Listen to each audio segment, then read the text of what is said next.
ఈ రోజుల్లో మనం చూస్తున్నాం ప్రతి 5 ఆడపిల్లల్లోకి 3కి ప్రాబ్లం ఉంటుంది. అదే పీసీఓడి. కానీ తప్పంతా ఆడపిల్లదేనా? ముమ్మాటికి కాదు.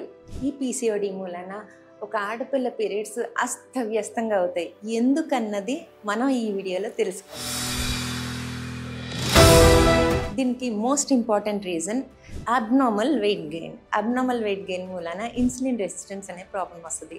ఈ ఇన్సులిన్ రెసిస్టెన్స్ మూలన మనకి పిగ్మెంటేషన్, అకాంథోసిస్ నైగ్రికన్స్ అనే ప్రాబ్లం వస్తుంది. సో అకాంథోసిస్ నైగ్రికన్స్ అంటే మెడ దగ్గర పిగ్మెంటేషన్, బ్రెస్ట్ కింద పిగ్మెంటేషన్, చంకల్లో పిగ్మెంటేషన్, అలాగా బాడీలో వివిధ పార్ట్స్లో స్కిన్ థికెన్ అయి డార్క్ వెల్వెటీగా తయారవుతుంది. నెక్స్ట్ ఇర్రెగ్యులర్ సైకిల్స్ అంటే లేట్ అవ్వచ్చు, ముందు కూడా అవ్వచ్చు. మోర్ దెన్ 45 days డిలే అవ్వటం కానీ 20 daysకి ముందు రావటం కానీ రెండు కూడా పీసీఓడికి సంకేతాలు కావచ్చు. ఇప్పుడు ఎక్కువ శాతం ఆడపిల్లల్ని వరీ చేసే ప్రాబ్లము పింపుల్స్, అన్వాంటెడ్ హెయిర్. ఈ పింపుల్స్, అన్వాంటెడ్ హెయిర్ వలన చాలామంది ఆడపిల్లలు చాలా మనస్తాపానికి గురవుతారు. ఇది బాడీలో మేల్ హార్మోన్ అంటే టెస్టోస్టెరాన్ లెవెల్స్ ఎక్కువ అవటం వలన వచ్చే ప్రాబ్లం. ఈ ప్రాబ్లం డయాగ్నోస్ చేయడానికి స్కాన్ చేసినప్పుడు మనకి ఈ సిస్ అన్నవి పాలిసిస్టిక్ ఓవరీస్గా కనిపిస్తాయి. అదే పీసీఓడి. మ్యామ్, మరి పీసీఓడి బొద్దుగా ఉన్న వాళ్ళకి మాత్రమే వస్తుందా?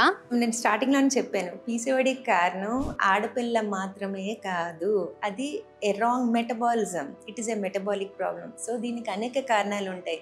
ఒట్టి ఎక్కువ తినటం వల్లనే పీసీఓడి రాదు.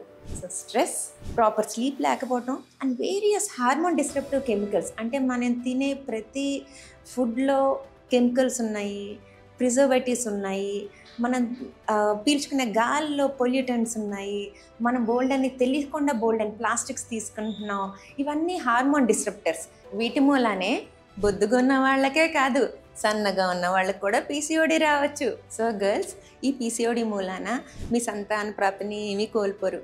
మార్పు మీ చేతుల్లో ఉంది. For more women health updates please follow doctor Padmaja's hair care 360. ఈ మార్పు ఎలాగన్నది నెక్స్ట్ వీడియోలో చూద్దాం.